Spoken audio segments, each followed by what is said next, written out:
Halo semuanya, perkenalkan nama saya Muhammad Fahri Rasyafirli dari kelas 10 Advisory E. Jadi, hari ini saya akan menjelaskan bagaimana cara menggunakan teknik SQ3R dalam semua bacaan. Jadi pertama-tama, apa itu strategi membaca? Strategi membaca adalah salah satu cara terbaik untuk mempermudahkan kita dalam memahami bacaan yang juga bisa dibilang untuk mengurangi kesulitan dalam membaca sebuah bacaan. Strategi membaca sering digunakan jika kita ingin membuat sebuah esai atau sebuah analisa, atau juga jika ingin membaca sebuah bacaan dalam waktu yang cepat. Jadi, apa itu SQ3R? SQ3R adalah salah satu strategi membaca yang sering digunakan oleh para pembaca.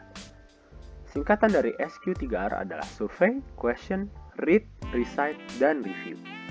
SQ3R ini sangatlah membantu kita untuk mempermudahkan pemahaman bacaan dengan cara yang unik.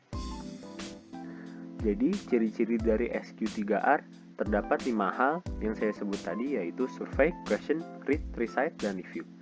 Survei biasanya digunakan untuk membuat sebuah prediksi.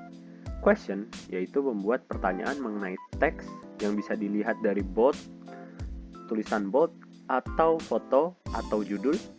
Read yaitu dimana kita membaca bagian part-part yang penting atau bermakna.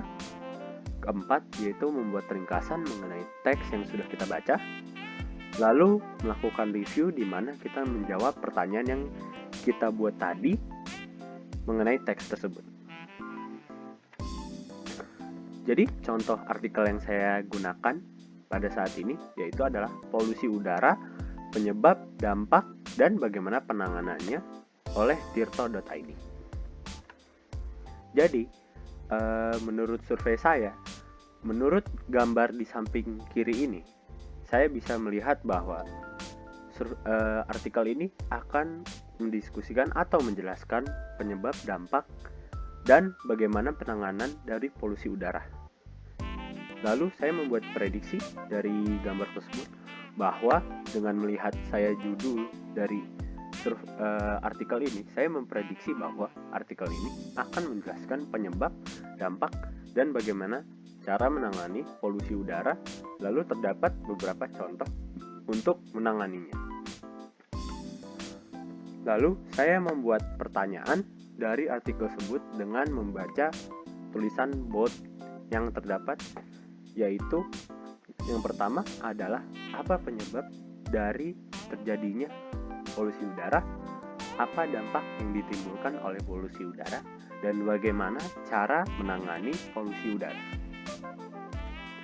Lalu saya membaca bagian-bagian penting seperti yang saya pertanyakan tadi, yaitu seperti dilihat sini, yaitu penyebabnya, dampak, dan juga bagaimana cara menanganinya. Lalu saya hanya membaca bagian-bagian tersebut, lalu mencari hal-hal lain yang menurut saya penting seperti definisi dan juga akibat.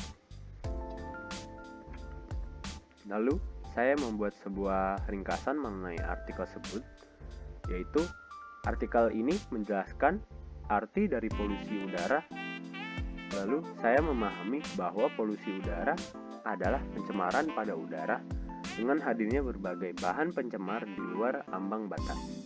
Polusi udara terjadi dikarenakan udara yang dihasilkan oleh pembakaran kendaraan, lalu juga muncul pencemaran dari rumah tetangga seperti asap rokok hingga pembakaran sampah.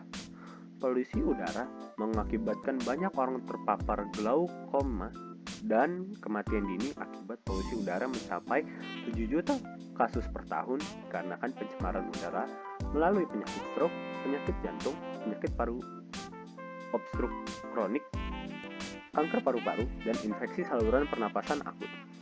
Dan juga kehidupan hewan terdampak di mana dosis tinggi paparan bahan pencemar udara dapat mengakibatkan gejala paralisis sistem saraf dan konfusif pada hewan.